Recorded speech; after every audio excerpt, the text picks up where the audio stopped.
warahmatullahi wabarakatuh. Alhamdulillahi rabbil alamin. Nahmaduhu ta'ala wa nasta'inuhu wa nastaghfiruh. Wa na'udzu billahi min syururi anfusina wa min sayyiati a'malina. Man yahdihillahu fala mudilla lahu wa man yudlil fala hadiya lahu. Asyhadu an la ilaha illallah wahdahu la syarika lahu wa asyhadu anna Muhammadan abduhu wa rasuluhu la nabiyya wa la rasula ba'dahu. Amma ba'd. Ma'asyiral muslimin dan muslimat rahimani wa rahimakumullahu jami'an. Alhamdulillah, kita bersyukur kepada Allah Subhanahu wa taala atas semua nikmat yang Allah berikan kepada kita semua, nikmat iman, nikmat Islam, nikmat kita bisa salat berjamaah, duduk di majelis di rumah dari rumah-rumah Allah Subhanahu wa taala. Yang semoga Allah Subhanahu wa taala jadikan segala apa yang kita lakukan sebagai pemberat timbangan amal saleh kita kelak pada hari akhirat. Amin ya rabbal alamin. Masyarul muslimin dan muslimat rahimani wa rahimakumullahu jami'an. Kita akan melanjutkan kembali kajian kita, kajian ringkasan kitab dari Ad-Da'u wad-Dawa karya Ibnu Qayyim al-Jauziyah, yang mana kitab ini ulun ingatkan kembali adalah kitab jawaban dari Ibnu Qayyim al-Jauziyah terhadap orang yang bertanya tentang bagaimana caranya keluar dari kemaksiatan, yang semakin dia berusaha untuk keluar dari kemaksiatan tersebut, maka semakin dia rasa rumit masalah-masalahnya, semakin dia merasa terjerumus ya ke dalam kemaksiatan tersebut. Maka kita sudah ya sampai di pertengahan kitab, bahkan lebih dari pertengahan kitab, yang kita ringkas, yang ulun sampaikan poin-poin pentingnya, yang mana pada pertemuan yang terakhir kita telah menyebutkan tentang macam-macam dosa. Ya, kita sudah sebutkan ada 4 macam atau jenis dosa yang disebutkan oleh Ibnu Qayyim al-Jauziyah di dalam kitab ini. Kemudian Ibnu Qayyim al-Jauziyah kita telah sebutkan pada pertemuan yang telah lalu bahwa ada 4 macam dosa ya, atau ada 4 ya kategori atau garis besar dosa itu. Ada ya yang 4 tersebut itu mulai ya dirinci oleh Ibnu Qayyim al-Jauziyah di bab-bab berikutnya.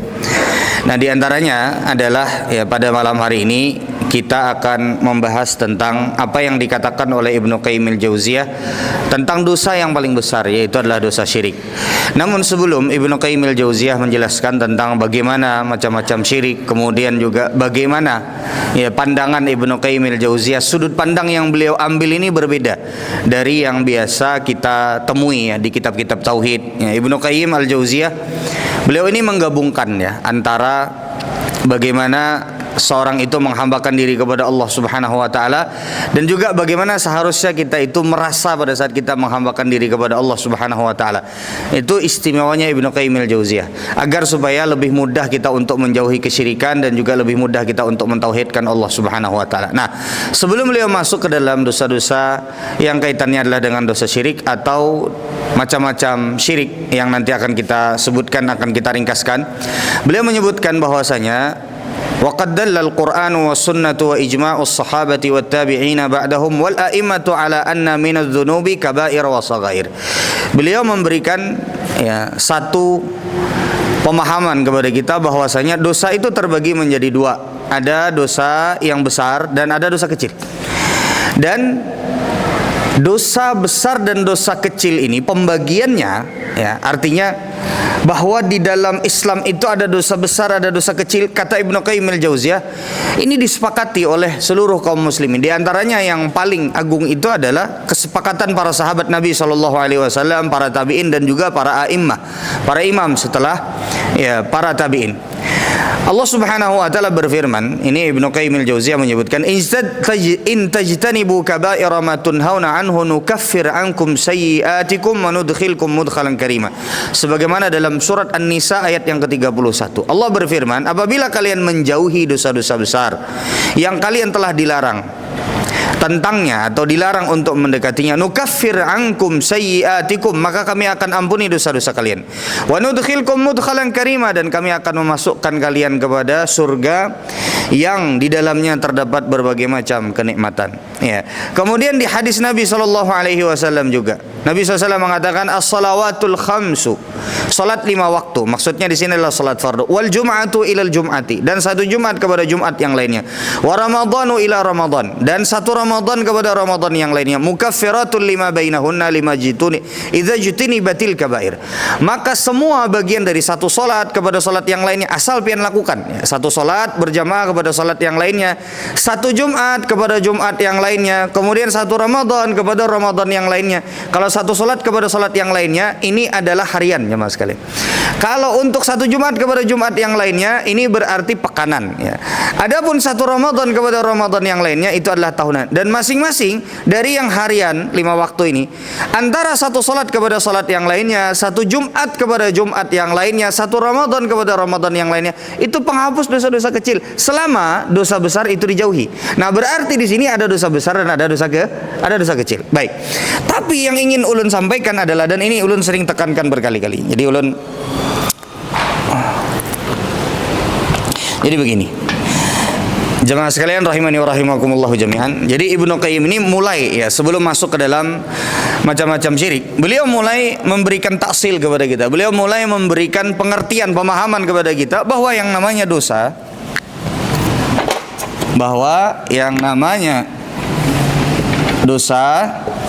itu terbagi menjadi 2 macam, dan ini disepakati ijma' kaum muslimin, kesepakatan kaum muslimin. Yang pertama ada dosa besar, yang kedua ada dosa kecil. Baik. Dosa besar ini di antara dalilnya yang sudah tadi kita sebutkan. Bahkan Nabi SAW juga menyebutkan ijtanibus sab'al mubiqat. Jauhilah dari kalian 7 dosa yang membinasakan kalian di dunia dan juga di akhirat. Ya, jadi memang ada dosa besar itu. Juga hadis tadi yang menunjukkan bahwasanya ampunan Allah itu akan diberikan kepada orang yang sholat 5 waktu. Itu ampunan Allah.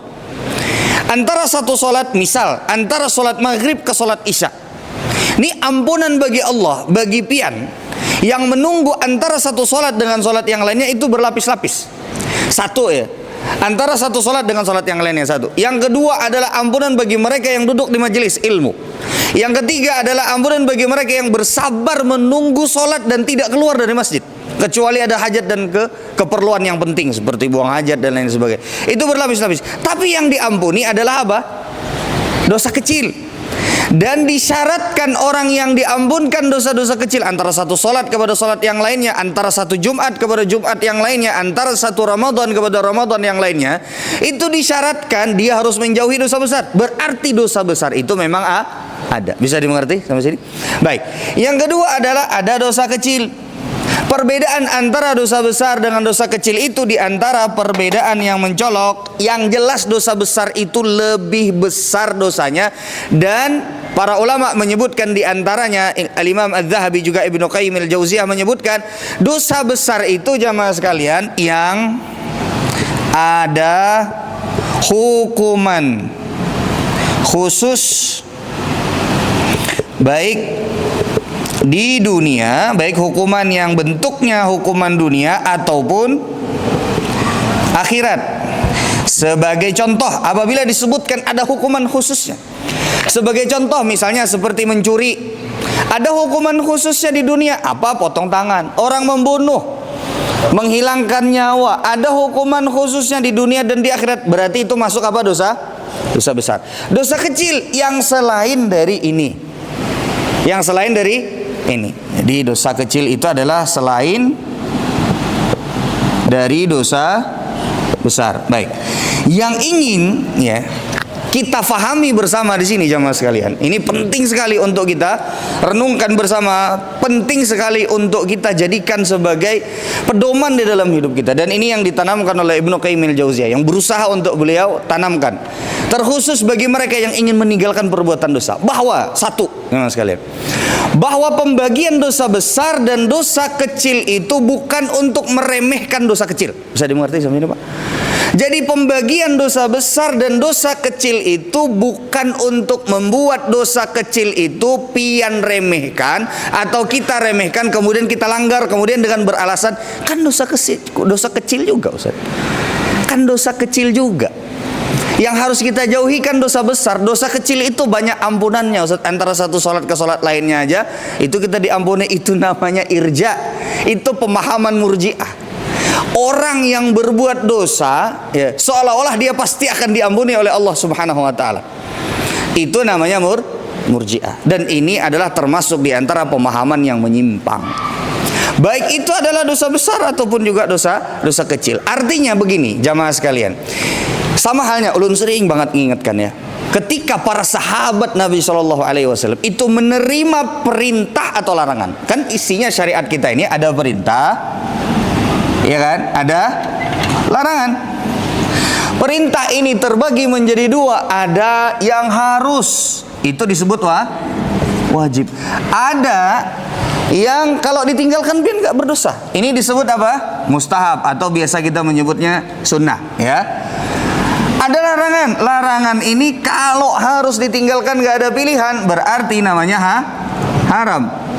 Kalau tidak sampai berdosa, maka berarti apa namanya makruh. Para sahabat Nabi itu jamaah sekalian adalah orang-orang yang tidak membedakan antara wajib dan sunnah, antara haram dengan makruh.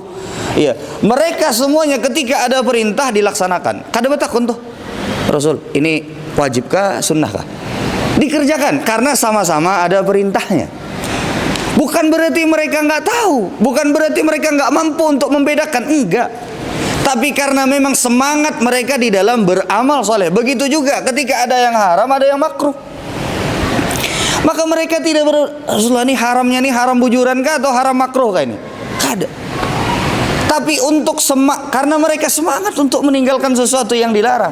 Yang kedua yang harus kita pahami, ya ini kalau kaitannya adalah dengan wajib dan sunnah, haram dengan makruh, sama halnya dosa kecil dan dosa besar. Apalagi ada tuh ya hadis Nabi Shallallahu Alaihi Wasallam yang menunjukkan kepada kita betapa bahayanya orang yang meremehkan dosa, meskipun dosanya dosa kecil. Makanya kata Nabi Shallallahu Alaihi Wasallam, seorang yang beriman itu bedanya antara dengan orang yang fasik, orang ahli maksiat itu. Perbedaannya dari cara dia memandang dosa. Kalau ketika dia memandang dosa, ya, bahwa sebagaimana kata Nabi SAW, orang yang beriman itu dia melihat, memandang dosa itu sebagaimana dia duduk di bawah gunung yang besar, yang kapan saja gunung tersebut bisa menimpanya. Sedangkan orang yang fasik, orang yang ahli maksiat, itu cara memandang dosa mereka itu seperti hanya lalat yang hinggap di hidung mereka. Bisa dimengerti sampai sini jamaah sekalian? Jadi kita lihat aja nih, kita nih ya, memandang dosa itu seperti apa, kecil ataupun besar, karena sama-sama yang dimaksiati itu adalah Allah Subhanahu wa ta'ala. Bisa dimengerti sampai sini Pak? Jadi dosa besar, dosa kecil sama-sama dosa. Meskipun dosa kecil ini lebih mudah untuk diampuni. Meskipun dosa kecil ini ya, dia tingkatannya di bawah dari dosa besar. Jadi orang yang ilmunya berkah, jamaah sekalian ya, orang yang ilmunya berkah, ketika dia tahu ada dosa besar dan dosa kecil, bukan dia meremehkan dosa kecil, tapi justru dia memandang dosa besar itu adalah dosa yang besar, sangat berbahaya sekali. Itu tanda-tanda ilmu itu berkah, berdampak positif pada diri kita.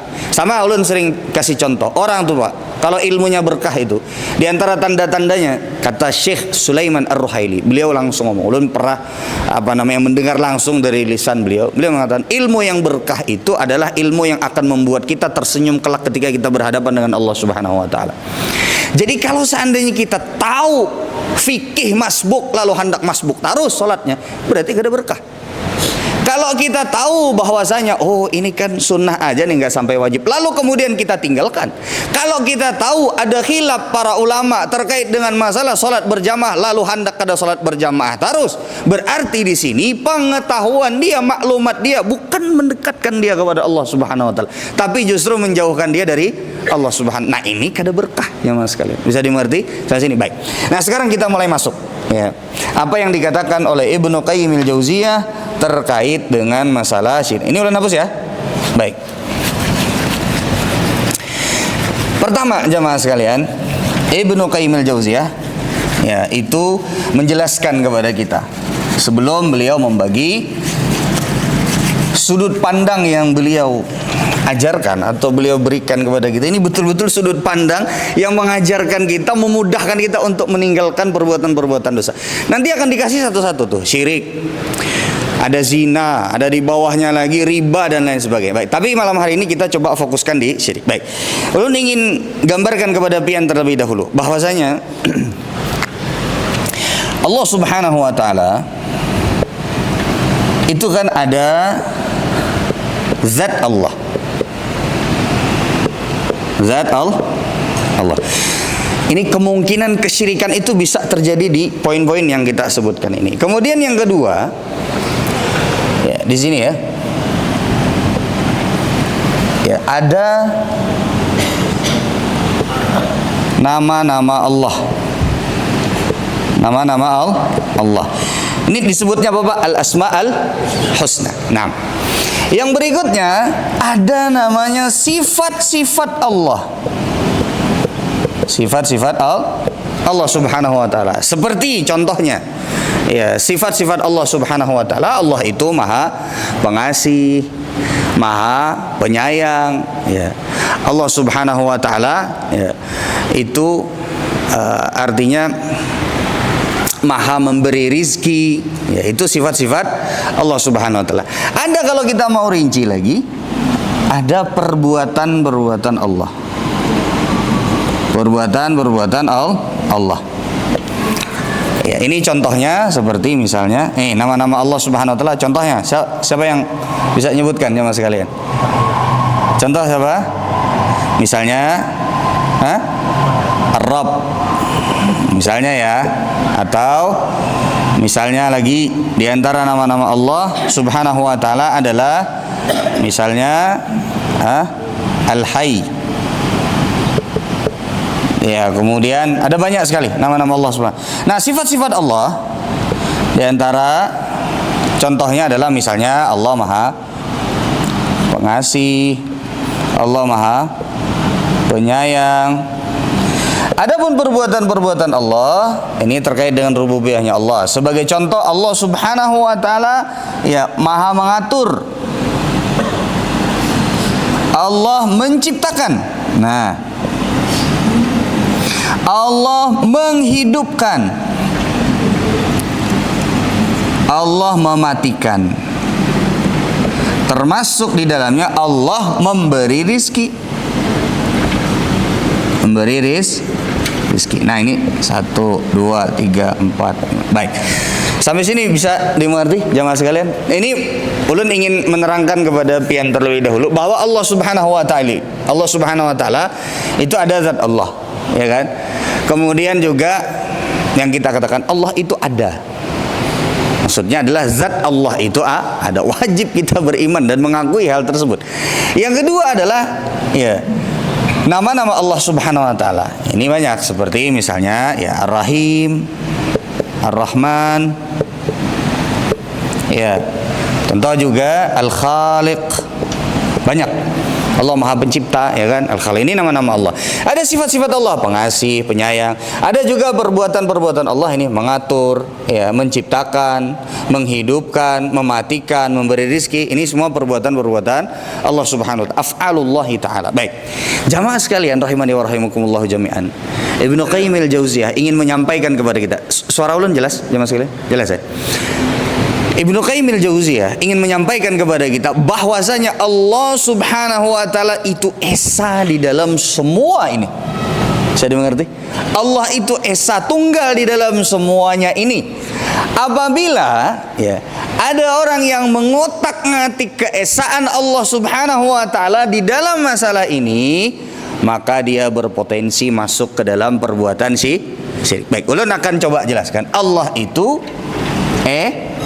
esa, tunggal. Makanya di antara nama-nama Allah Subhanahu wa taala Al-Ahad. Ya, bisa dimengerti sampai sini? Allah itu tuh tunggal, esa, satu, tidak berbilang. Ya. Tidak ada yang lain selain daripada Allah Subhanahu wa taala. Baik. Sekarang kita masuk ke dalam bagaimana esa di dalam zat Allah. Ya, Allah itu cuma satu, jamaah sekalian. Makanya tidak bisa kita itu mempertanyakan. Misalnya ya, Ustadz, Allah itu kan di atas langit. Lalu bagaimana kalau seandainya Allah itu sebagaimana di dalam hadis turun ke langit dunia, sedangkan malam itu di setiap tempat berbeda-beda? Berarti Allah itu lebih dari satu. Nah, ada kayak itu jemaah sekalian. Allah Subhanahu wa taala tidak bisa kita pasangkan ketidakmampuan di mana kita tergambar di dalam akal kita bahwasanya kalau makhluk tuh kada mampu kayak itu. Tapi Allah kan maha mampu. Bagaimana caranya? Nah, di situ kita tidak bisa memasuki ya bagaimana Allah Subhanahu wa taala berada di atas aras, kemudian Allah Subhanahu wa taala turun. Yang jelas kita beriman terhadap perkara tersebut. Bisa dimengerti sampai sini jamaah sekalian? Baik. Jadi artinya di sini Allah Esa artinya zat Allah itu ya zat Allah itu tunggal atau Esa. Sudah bisa dimengerti jamaah sekalian? Baik, sekarang kita mulai masuk ya. Nah, sekarang pertanyaannya, lah ini Ustaz, nama-nama Allah Subhanahu wa taala ini, iya, bukankah makhluk juga penyayang? Sedangkan Allah Subhanahu wa taala memiliki sifat pengasih dan penyayang. Nah, maka di sini yang harus kita pahami adalah Ibnu Qayyim ingin menjelaskan kepada kita bahwasanya di sini ya, keesaan Allah, tunggalnya Allah Subhanahu wa taala di dalam perkara nama-nama Allah, di dalam sifat-sifat Allah, di dalam perbuatan-perbuatan Allah adalah esa dalam kesempurnaan. Bisa terbaca, Pak? Saya dalam apa, Pak? Kesempurnaannya. Tidak ada orang atau makhluk yang kesempurnaan namanya menandingi atau selevel atau sama dengan kesempurnaan nama-nama Allah. Bisa dimengerti sampai sini jamaah sekalian? Tidak ada orang atau makhluk manapun yang sifat-sifatnya, termasuk kalau makhluk punya sifat pengasih, punya sifat penyayang, tapi levelnya, tapi kesetaraannya tidak akan pernah sama dengan Allah Subhanahu wa taala. Bisa dimengerti? Karena maha pengasihnya Allah sempurna, sedangkan pengasihnya seorang hamba, rasa kasih sayang seorang hamba itu tidak sempurna. Bisa dimengerti sampai sini jemaah sekalian? Artinya begini, esa tunggal ya dalam kesempurnaan. Baik. Sebagai contoh misalnya perbuatan Allah mengatur. Manusia bisa nggak ngatur? Bisa nggak? Bisa. Pian ngatur sepeda motor, parkir. Ya. Bahan dishub misalnya, ngatur nih parkir di pasar Sarwadai, aturnya. Ngatur apa tidak? Ngatur, tapi mengaturnya tidak sempurna. Yang sempurna itu hanya Allah Subhanahu wa taala. Tunggal, esa dalam kesempurnaan mengatur tersebut. Tidak ada makhluk yang bisa menandingi. Bisa dimengerti sampai sini, Pak? Nah, begitu pula misalnya contoh seperti tadi ya, mengatur, atau misalnya menciptakan. Manusia bisa nggak menciptakan? Pian maulah kursi, berarti kan menciptakan kursi, ya kan? Tapi menciptakannya tidak sempurna karena kita pada hakikatnya hanya merubah bentuk dari kayu dijadikan kursi. Tapi Allah menciptakan dari tidak ada menjadi ada, dan tidak ada yang sama dengan ya artinya kesempurnaan menciptakannya Allah Subhanahu wa taala. Bisa dimengerti sampai sini jamaah sekalian? Ulangi sekali lagi ya. Kalau kita ditanya, bukankah Allah Subhanahu wa taala itu memiliki zat, nama-nama Allah yang husna, sifat-sifat Allah, perbuatan-perbuatan Allah? Ya, betul. Kita katakan betul. Lalu kemudian, bukankah Allah Subhanahu wa taala esa dan tunggal dalam segala yang zat Allah, nama-nama Allah, sifat-sifat Allah, perbuatan Allah? Ya, kita katakan Allah Subhanahu wa taala esa dan tunggal. Lalu bagaimana esa dan tunggal dalam hal zat Allah Subhanahu wa taala? Artinya Allah Subhanahu wa taala hanya satu. Zat Allah Subhanahu wa taala hanya satu dan tidak berbilang, dan itu adalah bagian dari kesempurnaan. Ya, itu adalah bagian dari kesempurnaan. Itu makna dari tauhid. Kita hanya kita meyakini bahwasanya Allah Subhanahu wa taala satu, yang berhak untuk disembah itu hanya satu, Allah Subhanahu wa taala. Lalu di dalam nama-nama Allah, nama-nama Allah Subhanahu wa taala esa dan tunggal dalam kesempurnaannya, tidak ada yang menyamai. Makhluk tidak akan pernah bisa sama dengan nama-nama Allah Subhanahu wa taala. Bahkan seorang makhluk manusia itu tidak boleh memberikan nama dengan nama-nama Allah Subhanahu wa taala yang khusus. Contoh seperti Allah, bolehlah pian mengarani anak ngarani Allah, bolehlah. Kada boleh. Jadi kiaunya Allah, enggak boleh, tidak bisa. Baik. Ini untuk khusus beberapa nama ya. Kalau yang lain boleh, misalnya di depannya ada misalnya, kalau Abdullah boleh nggak? Hamba Allah ya boleh. Ya, Abdurrahman boleh, Abdurrahim boleh. Baik. Kemudian juga sifat-sifat Allah, artinya pengasih, penyayang. Allah itu esa di dalam kesempurnaan. Tidak ada yang bisa pengasih, penyayang setara dengan Allah, tidak ada.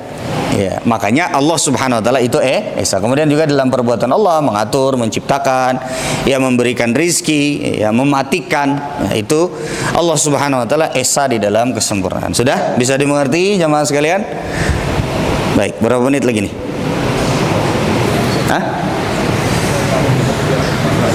14. Oke.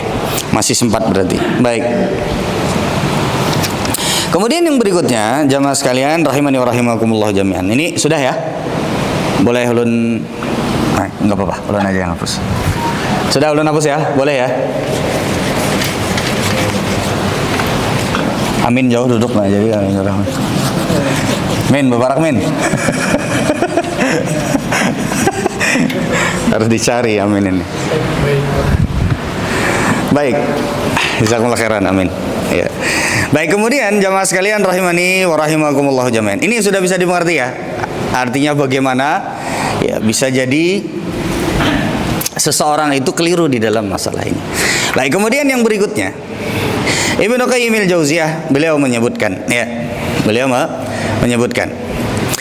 Di sini beliau menyebutkan asyirku wa anwa'uhu. Nah, sekarang mulai masuk. Syirik dan beberapa bagiannya. Ini sudut pandang yang diberikan oleh Ibnu Qayyim untuk orang-orang yang ingin meninggalkan sebuah kemaksiatan. Nah, kita coba bahas. Baik. Mudah-mudahan bisa. Ibnu Qayyim itu jamaah sekalian bahasanya tinggi. Bahasanya itu tinggi sekali. Jadi kadang itu untuk menerjemahkan, untuk menuangkan ke yang lebih simpel itu kadang agak susah gitu loh. Jadi semoga mudah-mudahan Allah mudahkan kita untuk bisa memahami. Tapi kalau ini paham ini luar biasa. Baik. Beliau mengatakan asyirku syirkani. Syirik itu ada dua macam. Ini sudut pandang yang nanti akan kita lihat. Syirkun yata'allaqu bidzatil ma'budi wa asma'ihi wa sifatihi wa af'alihi. Syirik terkait dengan zat Allah Subhanahu wa taala. Tadi sudah kita sebutkan ya. Ada terkait dengan zat Allah, ada terkait dengan nama-nama Allah, ada juga terkait dengan sifat-sifat Allah. Ada yang terkait dengan perbuatan-perbuatan Allah Subhanahu wa taala. Kemudian kata beliau, wa syirkun fi ibadatihi wa muamalatihi. Ada juga syirik di dalam masalah peribadatan kepada Allah dan muamalah dengan Allah Subhanahu wa taala. Wa in kana sahibuhu ya'taqidu annahu subhanahu la syarika lahu fi dzatihi wala fi sifatihi wala fi af'alihi. Syirik itu jamaah sekalian, khususnya ini nanti akan kita jelaskannya. Bisa jadi orang yang terjerumus ke dalam perbuatan syirik itu, kata Ibnu Qayyim al-Jauziyah, adalah orang yang dia berkeyakinan bahwa tidak ada, dia berkeyakinan bahwa tidak ada Tuhan yang berhak untuk disembah selain daripada Allah Subhanahu wa taala. Dia tidak salah dalam keyakinannya, tapi dia bisa terjerumus ke dalam perbuatan syirik. Dia juga tidak salah di dalam keyakinan terhadap zat Allah. Dia juga tidak salah keyakinan terhadap sifat-sifat Allah. Dia juga tidak salah keyakinan terhadap perbuatan-perbuatan Allah Subhanahu wa taala. Nah, maka di sini Ibnu Qayyim al-Jauziyah juga menyebutkan, beliau menyebutkan asyirkul awal naw'an. Nah, mulai masuk ke dalam jenis syirik yang pertama. Ahaduhuma syirkut ta'til. Yang pertama adalah syirik ta'til. Nah, ini akan kita jelaskan. Wa huwa aqbahu anwa'ish syirki. Syirik ta'til ini, ya kalau kita terjemahkan, ta'til ini artinya mengingkari atau menghilangkan, menghapuskan. Ini namanya ta'til. Ya. Wa huwa aqbahu anwa'ish syirki. Dan syirik ta'til ini adalah yang paling buruk dari macam-macam syirik. Kasyirki Fir'auna idh qala wa ma rabbul alamin. Contoh syiriknya Fir'aun. Ketika Fir'aun itu mengatakan wa ma rabbul alamin, apa itu Tuhan semesta alam itu apa? Dia mengingkari. Menurut Fir'aun nggak ada. Ya, bisa dimengerti sampai sini jamaah sekalian? Artinya ta'til, menolak, meniadakan, menghapuskan, menghilangkan. Sebagaimana Fir'aun tidak mengakui adanya Rabbul Alamin, ya. Wa qala li Haman, begitu pula Fir'aun mengatakan ibni li sarha, bangunkan untukku tangga. Jadi Fir'aun itu mengatakan kepada arsiteknya yang bernama Haman, bangunkan untukku tangga, la'alli attali'u ila ilahi Musa, supaya aku ini bisa sampai ke langit. Supaya aku bisa sampai ke langit, tolong bangunkan tangga sampai kemana? Ke langit, supaya aku bisa, siapa tahu ketemu sama Tuhannya Musa. Ini siapa yang ngomong, Pak? Fir'aun. Coba benar-benar.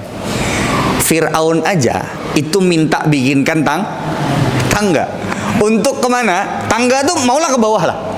Tangga itu kan berarti la'alli attalu ila ilahi Musa wa inni la'adhunnuhu minal kadhibin. Ya, tangga ke atas kata Firaun. Iya. Berarti Firaun ini sebenarnya iya tahu aja bahwasanya Tuhan itu di mana? Di langit. Ya. Lalu kemudian ya, wa inni la'adhunnuhu minal kadhibin. Aku mengira, menyangka bahwasanya Musa ini berdusta. Berarti ya, dia ini antara-antara jamaah sekalian. Tapi yang jelas dari perkataan Fir'aun ini meniadakan Rabbul Alamin. Ya, coba bangunkan tangga, siapa tahu ketemu sama ya, Tuhannya Musa. Baik. Nah, sekarang begini jamaah sekalian, ini kurang lebihnya syirik ta'til. Nah, sekarang ulun ingin jelaskan. Semoga mudah-mudahan sempat ya.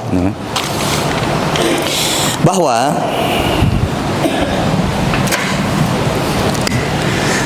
ada jenis-jenis ta'til.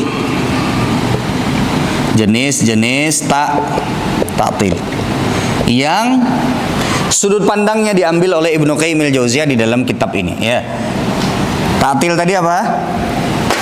Apa jamaah sekalian? Menghilangkan, ya. Menghilangkan, meniadakan, mengingkari juga termasuk mengingkari. Baik. Kemudian beliau membagi jenis-jenis ta'til ini menjadi beberapa bagian. Yang pertama adalah ta'til yang bentuknya menghilangkan pencipta, ya. Menghilangkan ya hubungan pencipta dengan makhluk. Ini jenis yang pertama nih. Makhluk ini berarti siapa? Yang diciptakan. Pencipta berarti siapa? Allah Subhanahu wa taala. Nah, ini sebagai contohnya. Ya, jadi kalau kita mau perjelas, yang pertama ini jenisnya adalah ya, orang yang mengatakan bahwa makhluk itu ada tanpa adanya pencipta, ya, tanpa adanya pencipta.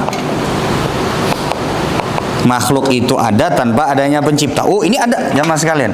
Adakah Ustaz yang kayak gitu? Ada. Sebagai contoh tadi siapa? Fir'aun tadi. Ya, dia mengatakan coba bikinkan tangga, aku mau naik ke atas. Ya, siapa tahu ketemu sama Tuhannya Musa. Dan aku mengira dia ini bohong kalau ada Tuhan di atas. Bisa dimengerti sampai sini? Nah, ini berarti meniadakan pencipta. Ini ya diantaranya adalah ya, sebagaimana ada sebagian orang yang mengatakan, ini ya contohnya ya, Ada orang yang mengatakan alam itu tercipta sendiri. Cipta sendiri. Nah, ini masuk ke yang ini nih. Alam itu ya artinya tercipta dari ledakan, misalnya. Tidak ada yang menciptakan ya. Atau dia tercipta dengan sendirinya. Nah, kemudian di antara contohnya ini adalah misalnya seperti orang-orang ateis ya, atau agnostik, orang yang mempertanyakan, ragu terhadap agama. Kalau ragu terhadap agama berarti kebanyakannya ragu terhadap Tuhan. Baik. Contoh yang lain. Nah, ini disebutkan oleh para ulama juga adalah orang yang memiliki keyakinan wahdatul wujud. Wahdatul wujud. Apa hubungannya dengan menghilangkan hubungan pencipta dengan makhluk? Yang mengatakan bahwa makhluk itu ada tanpa pencipta. Wahdatul wujud itu berarti, jangan sekali. Wahdatul wujud tahu lah, Ben, wahdatul wujud lah. Orang yang mengaku bisa bersatu dengan Tuhan. Itu namanya wahdatul wujud. Ya, bisa dia bersatu dengan dirinya, bisa juga dia melihat bahwa seluruh makhluk itu bisa bersatu dengan Tuhan. Nah, kalau seluruh makhluk bisa bersatu dengan Tuhan, berarti menurut pandangan mereka makhluk itu adalah Tuhan. Lalu siapa yang menciptakan? Bisa dimengerti sampai sini? Berarti di sini wahdatul wujud itu termasuk taktil yang paling parah. Meniadakan, menolak yang paling parah. Jangan sampai malah kita dan keturunan kita itu, na'udzubillahi min dalik, sekarang yang seperti ini itu sudah mulai digaung-gaungkan. Banyak buku-bukunya, banyak ya influencer yang mengagung-agungkan atau menggaung-gaungkan yang seperti itu banyak sekali. Nah, kita harus tahu nih. Baik, yang kedua jemaah, ini sudah bisa dimengerti ya? Bisa ya? Jadi yang pertama itu adalah menghilangkan hubungan, kan namanya menghilangkan, meniadakan, ya, mengingkari. Artinya mengingkari hubungan pencipta dengan makhluk. Dengan pemahaman bahwa makhluk itu ada tanpa adanya pencipta. Sebagai contoh adalah ya, orang yang mengatakan alam itu terjadi dengan sendirinya karena ledakan, Big Bang dan lain sebagainya. Berikutnya adalah seperti wahdatul wujud, orang yang mengaku bahwasanya dia bersatu dengan Tuhan. Lah kalau bersatu dengan Tuhan semua, siapa yang pencipta? Bisa dimengerti sampai sini? Yang kedua jamaah sekalian, rahimani wa rahimakumullah jami'an. Yang kedua,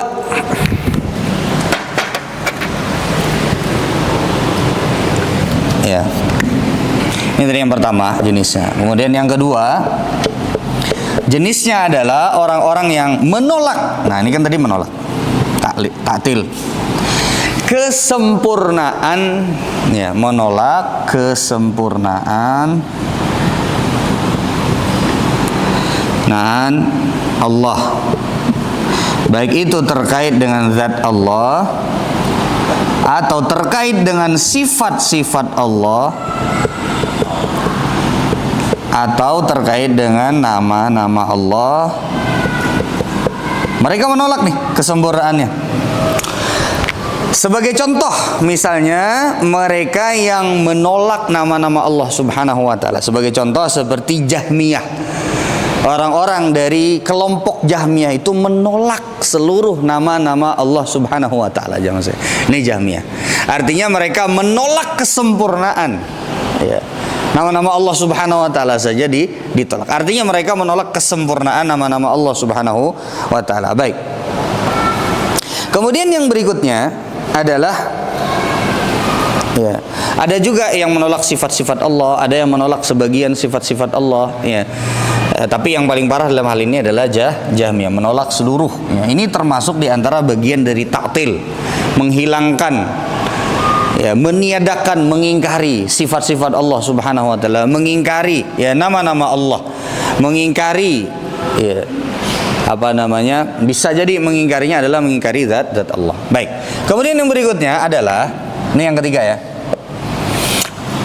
Kata Ibnu Qayyim al-Jauziyah, yang ketiga ini adalah mereka tidak salah di dalam yang nomor 1 dan nomor 2. Nggak salah, benar keyakinan mereka.